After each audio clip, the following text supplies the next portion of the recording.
Could still play with toy guns, but they would not be able to buy them. That's the aim of a new bill coming under fire from gun rights groups. A team of FBI agents from Washington, D.C. is on its way to Hawaii to investigate Sunday's shooting involving an FBI agent.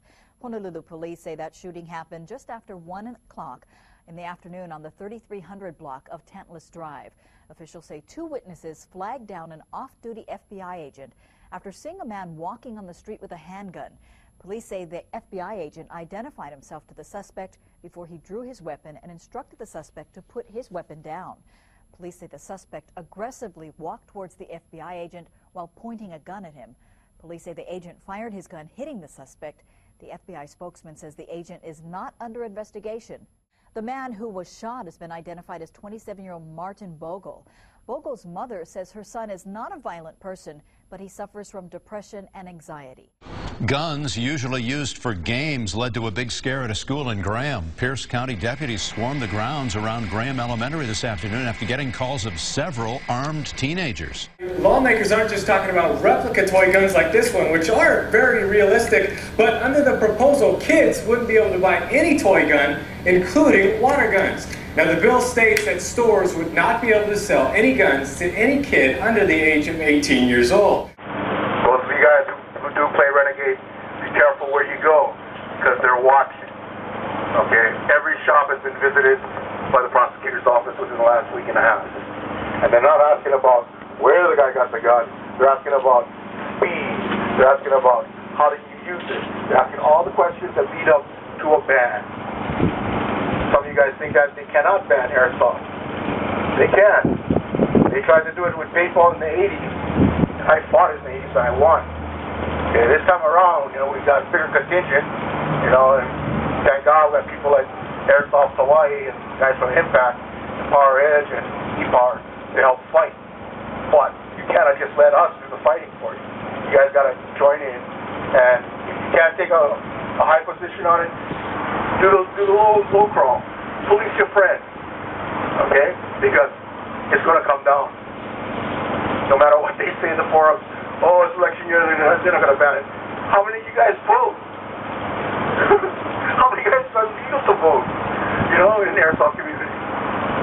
3/4 of the guys are kids. They don't care. They don't care. Because to them, if they're not playing a sport, they don't understand it, they don't appreciate it. And if that's the case, it's real easy to say, take it away. My name is Alika Ho from the class of 2011, and I've been playing Airsoft for 6 years. Recently, there has been many unfortunate events for the Airsoft community, which include students being kicked out and a person being killed. The reason why I created this documentary was to find a solution to prevent these types of events from happening again. For those who don't know what Airsoft is a recreational activity in which participants eliminate opponents by hitting each other with spherical non-metallic pellets launched from a replica firearm. It is a friendly sport that even military officials and law enforcement can practice and play without getting hurt.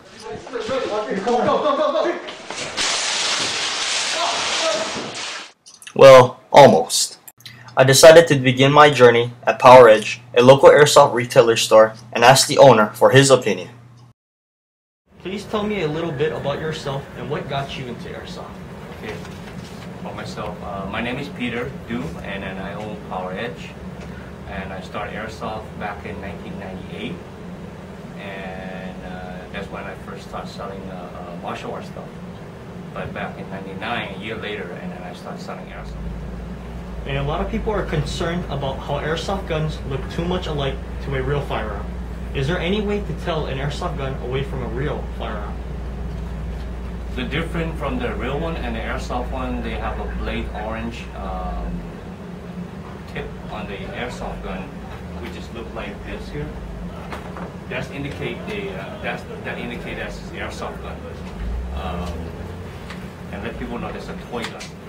I'm pretty sure you're aware of the Tantalus incident that occurred a couple months back. After that incident occurred on February 17, 2011, there was a toy gun ban that took place and was only 1 vote away from the bill to be passed.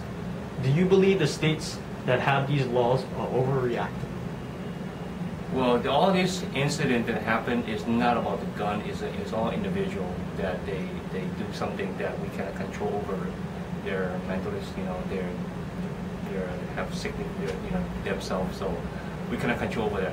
So it's not about the gun. It's all individual. Remember, just everything's all safety.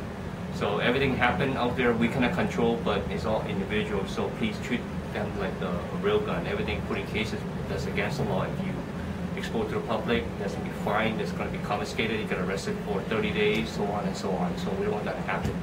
Well, thank you very much, Peter, for your time.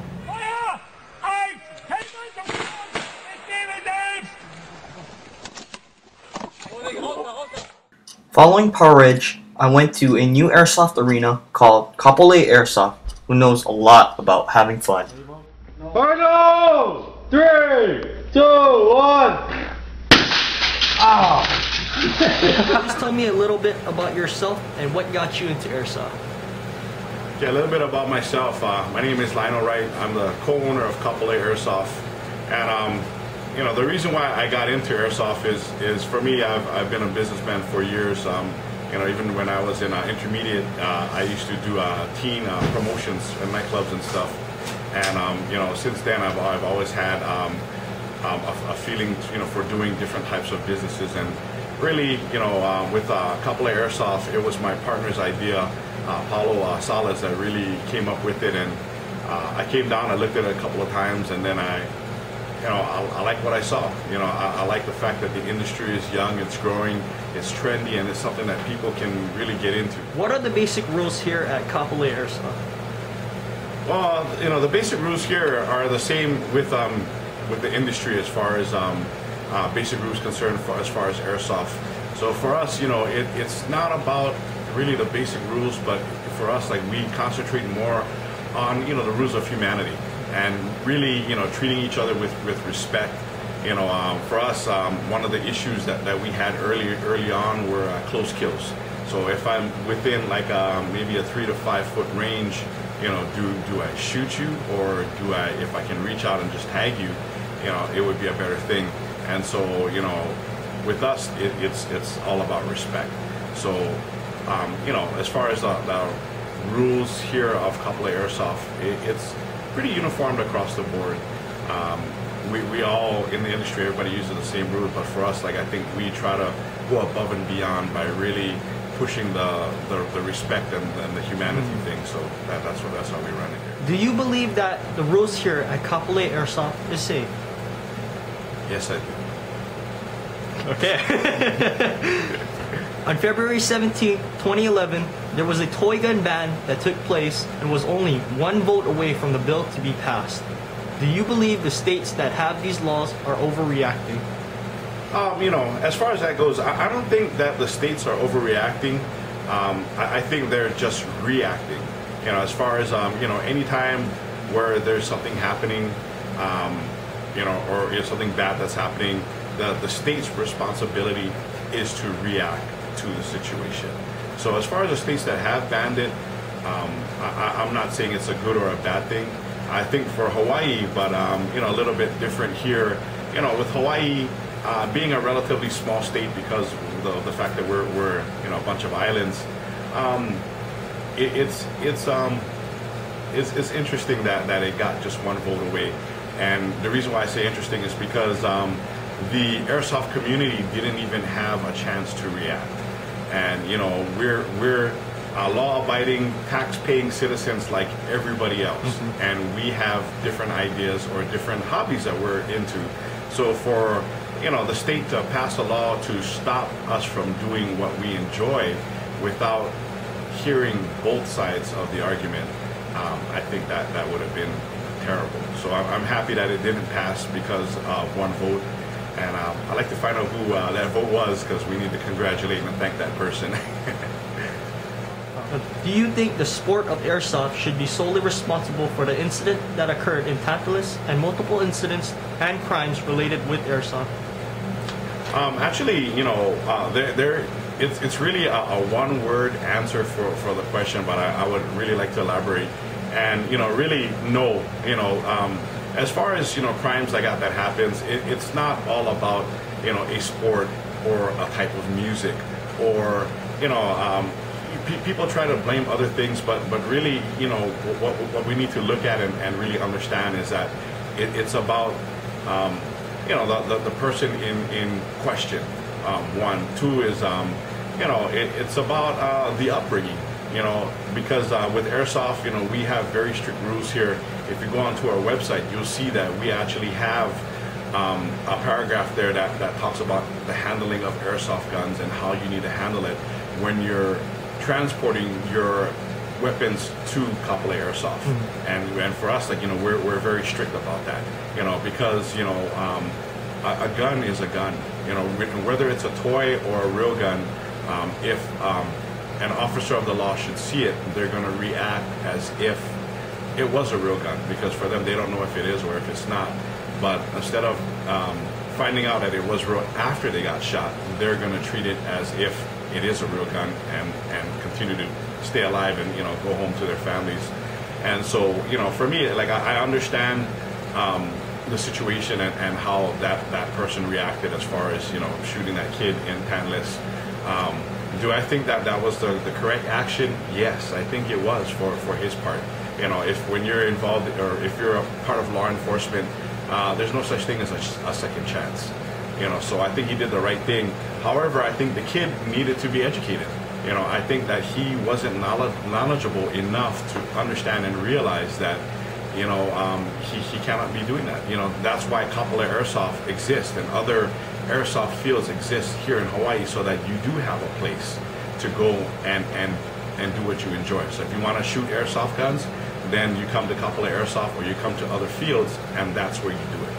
However, you don't do it, up in Tatlas or at your house or at the park. You know what I mean? Because if you do and an officer sees you, they're going to treat you as the fact that if you have a real firearm, and be prepared to be dealt with that way, because that's how our society is nowadays. So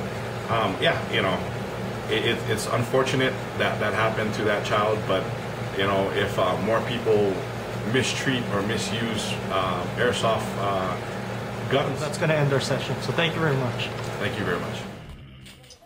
Airsoft is one of the few sports that allows you to play tactical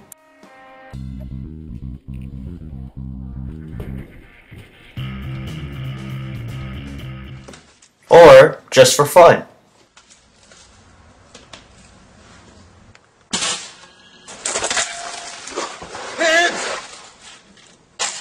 Nothing in the world is 100% safe, and it is your own morality and actions that determine the fate of whether or not the activity continues.